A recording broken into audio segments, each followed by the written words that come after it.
Welcome to S B maths. आज के video में प्रॉफिट लॉस के कुछ सवाल हैं। सारे सवाल एक ही टाइप के हैं। देखते हैं पहला सवाल। कह रहा एक फर्नीचर विक्रेता ने 720 रुपये की दर से 2 कुर्सियां बेची। उसमें एक कुर्सी पर 20% का लाभ तथा दूसरे पर 20% की हानि हुई। इस सौदे में कितने प्रतिशत लाभ अथवा हानि हुई, यानी कुल मिलाकर लाभ और हानि कितना हुआ, ये पूछ रहा है। तो यहाँ पर दोनों का विक्रय मूल्य बराबर है और दोनों का लाभ और हानि प्रतिशत भी बराबर है। तो ऐसे सवाल को फॉर्मूला से आसानी से किया जा सकता है। लेकिन अगर यहाँ पर लाभ और हानि प्रतिशत अलग अलग रहे, यहाँ पर लाभ और हानि प्रतिशत ना पूछकर लाभ और हानि रुपया में पूछ दे, चाहे क्रय मूल्य पूछ दे, तो फिर निकालना बहुत मुश्किल हो जाता है। तो इसको क्या करेंगे, इसको भी रेशियो से सीखेंगे और बाकी सवाल को भी रेशियो से सीखेंगे। तो देखते हैं यहाँ पर कह रहा 20% का लाभ हुआ। 20% मतलब 1/5, यानी अगर CP 5 यूनिट है तो एक लाभ लेकर कितना में बेच दिया है, 6 यूनिट में पहला पर, और दूसरा कुर्सी 20% हानि पर बेचा, यानी अगर CP 5 यूनिट है तो एक हानि यानी कि 4 में बेच दिया है। लेकिन यहाँ पर 720 की दर से बेचा, यानी कहने का मतलब कुर्सी का विक्रय मूल्य तो बराबर है। तो यहाँ पर क्या करेंगे, दोनों का विक्रय मूल्य को बराबर करेंगे। तो कैसे बराबर करेंगे, यहाँ पर 6 है, यहाँ पर 4 है, तो इस 4 से यहाँ पर गुना कर देंगे और इस 6 से यहाँ पर गुना कर देंगे। तो ये कितना हो जाएगा, ये हो जाएगा 20/24 और ये हो जाएगा 30/24। तो यहाँ पर दोनों का विक्रय मूल्य बराबर हो गया है। तो यहाँ पर कुल क्रय मूल्य कितना हुआ, 50 यूनिट, और कुल विक्रय मूल्य कितना हुआ, 48 यूनिट। तो कितना का लॉस हुआ है, 2 यूनिट का। 2 यूनिट का लॉस किस पर हुआ है, 50 पर। तो परसेंटेज कितना आ जाएगा, 2/50 गुना 100। तो ये कटा देंगे तो ये कितना आ जाएगा, 4% का हानि। Option number B. देखते हैं अगला सवाल। यहाँ करा वाहनों में से प्रत्येक को 1897 रुपये में बेचा गया। यदि एक वाहन को 42.84% लाभ पर और दूसरे को 6.25% हानि में बेचा गया तो कुल लाभ या हानि ज्ञात कीजिए। तो यहाँ पर प्रतिशत अलग अलग है, यहाँ पर फॉर्मूला काम नहीं करेगा। तो ये है CP, ये है SP, ठीक है। तो 42.84% मतलब होता है 3/7, ठीक है। यानी अगर CP 7 यूनिट है, 3 का प्रॉफिट लेकर 10 में बेच दिया गया है। तो यहाँ पर CP और SP का रेशियो 7 और 10 आ गया। दूसरे को 6.25% हानि पर, यानी 6.25% होता है 1/16। यानी अगर CP 16 यूनिट है तो SP कितना होगा, 1 यूनिट का लॉस हुआ तो 15 यूनिट में बिका, ठीक है। तो यहाँ पर SP को बराबर करेंगे, यानी विक्रय मूल्य यहाँ पर 10 यूनिट है, यहाँ पर 15 यूनिट है। तो बराबर करने के लिए यहाँ पर 3 से गुना कर देंगे, यहाँ पर 2 से गुना कर देंगे। तो 10 या 30 और यहाँ पर 15 दूना 30। तो ये कितना हो जाएगा, 21/30, और यहाँ हो जाएगा 32/30। तो यहाँ भी 30, यहाँ भी 30, विक्रय मूल्य बराबर है। अब यहाँ पर कुल CP कितना आया है, 32 और 21 जोड़ेंगे तो ये आ जाएगा 53।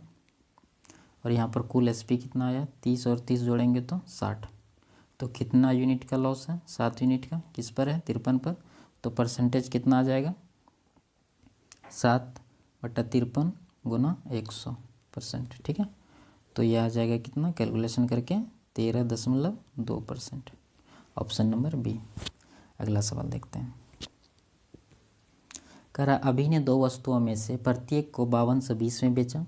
एक वस्तु पर उसे 16% का लाभ हुआ और दूसरी पर 10% की हानि हुई। पूरे लेन देन पर उसे कितना लाभ हुआ या हानि हुई, रुपया में पूछ रहा है।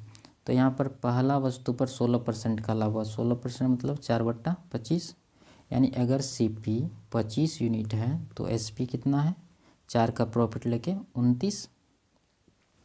दूसरे पर 10% की हानि है, यानी कि 1/10, यानी अगर CP 10 यूनिट है तो एक का लॉस हुआ है तो कितना में बिका है, 9 यूनिट में, ठीक है।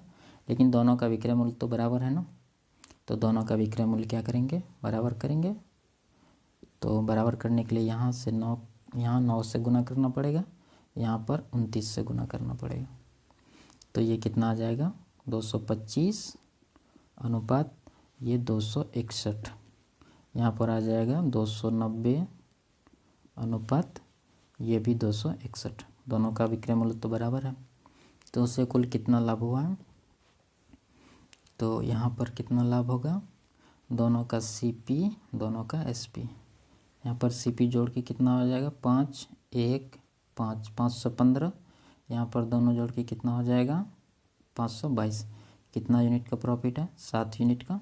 ठीक है, अब क्या करेंगे, यहाँ पर कह रहा है प्रत्येक को 5220 में बेचा गया है, लेकिन यहाँ पर प्रत्येक का विक्रय मूल्य कितना है 261, यानी 261 यूनिट का वैल्यू 5220 है।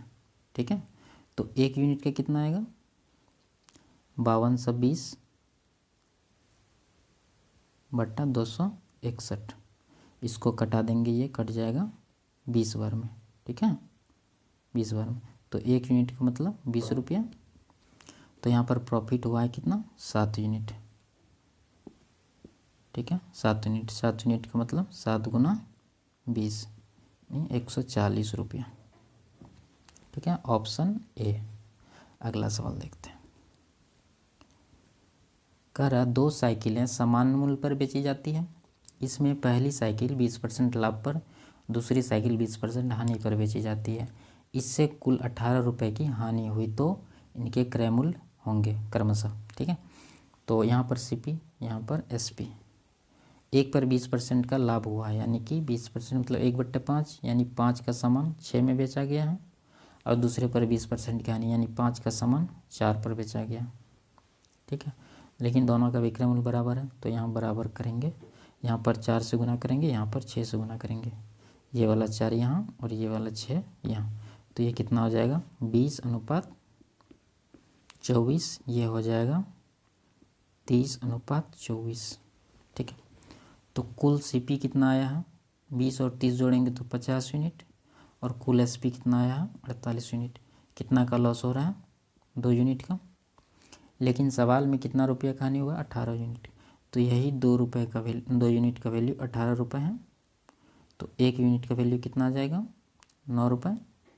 हमसे पूछ क्या रहा है इनके क्रय मूल्य क्या होंगे, तो पहला का क्रय मूल्य कितना है, पहला का क्रय मूल्य है 20 रुपये, 20 यूनिट, तो 20 यूनिट का वैल्यू कितना, एक यूनिट का यहाँ पर 9 रुपये है, तो 20 यूनिट का 180 रुपये, और दूसरा का है 30 यूनिट, तो दूसरा है 30 यूनिट, 30 यूनिट का वैल्यू कितना, 30 गुना 9 करेंगे तो कितना आएगा 270 रुपये।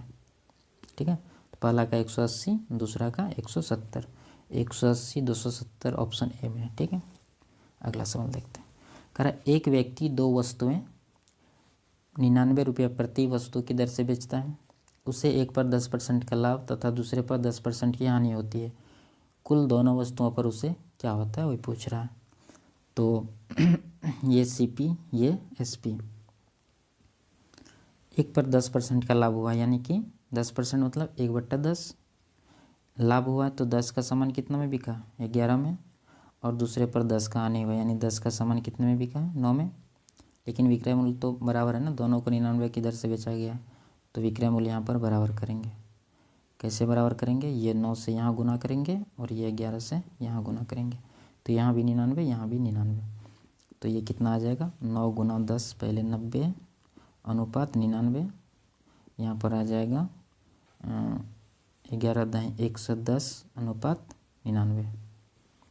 ठीक है, तो ये कितना आ गया, कुल सीपी कितना आ जाएगा 200, और कुल एस कितना आ जाएगा 198। अब क्या कर रहा है, कुल उसे कितना रुपया लाभ हुआ है हानि हुआ वो पूछ रहा है। तो यहाँ पर बेचा कितना में गया है 99 रुपये में, लेकिन यहाँ भी 99 यूनिट आया, तो 99 यूनिट का वैल्यू 99 रुपया, तो एक यूनिट का वैल्यू 1 रुपया। ठीक है, तो यहाँ पर लॉस हुआ है 2 यूनिट का, तो 2 यूनिट का मतलब 2 रुपये, तो 2 रुपये का हानि ऑप्शन बी में हुआ है। ठीक है, अगला सवाल देखते हैं। कह रहा मनोज ने 2 रेडियो 6400 रुपये में खरीदे। उसने एक रेडियो को 20% लाभ पर तथा दूसरे को 25% हानि पर बेच दिया। यदि दोनों रेडियो के विक्रय मूल्य समान हो तो प्रत्येक का विक्रय मूल्य कितना होगा। तो 25% मतलब 1/4, तो पहले लाभ पर बेचा है, यानी अगर सीपी 4 यूनिट है तो एसपी 1 प्रॉफिट हुआ है, 4 पर 1 का प्रॉफिट यानी 5 में बेचा गया है, और दूसरे रेडियो को 25% हानि, यानी अगर सीपी 4 यूनिट है 1 का लॉस हुआ तो 3 यूनिट में बिका है। लेकिन कह रहा विक्रय मूल्य समान है, तो विक्रय मूल्य अगर समान है तो यहाँ पर विक्रय मूल्य 5 यूनिट, यहाँ पर 3 यूनिट, समान नहीं है तो समान करेंगे। तो यहाँ पर 3 से गुना करेंगे और यहाँ पर 5 से गुना करेंगे, तो ये कितना आ जाएगा 12:15। यहाँ पर आ जाएगा 20:15। ठीक है, ये CP है, ये SP है। तो प्रत्येक का विक्रय मूल्य पूछ रहा है, दिया हुआ है क्या, दोनों का क्रय मूल्य 6400 दिया हुआ है। तो यहाँ पर दोनों का क्रय मूल्य कितना आ जाएगा टोटल 32, यहाँ पर आ जाएगा 30। ठीक है, तो यही 32 यूनिट का वैल्यू दिया हुआ है हमारे पास 6400 रुपये। तो 1 यूनिट का कितना आएगा, ये कट जाएगा 2 बार में 200 रुपये। ठीक है, तो प्रत्येक का विक्रय मूल्य कितना 15 यूनिट है, 15 यूनिट, यहाँ भी 15 यूनिट, तो प्रत्येक का कितना है 1 यूनिट का वैल्यू 200 रुपये। तो 15 यूनिट का 15 गुना 200 करेंगे तो यह आ जाएगा 3000। तो दोनों का कीमत कितना आ जाएगा, विक्रय मूल्य 3000 रुपये, ऑप्शन डी। ठीक है।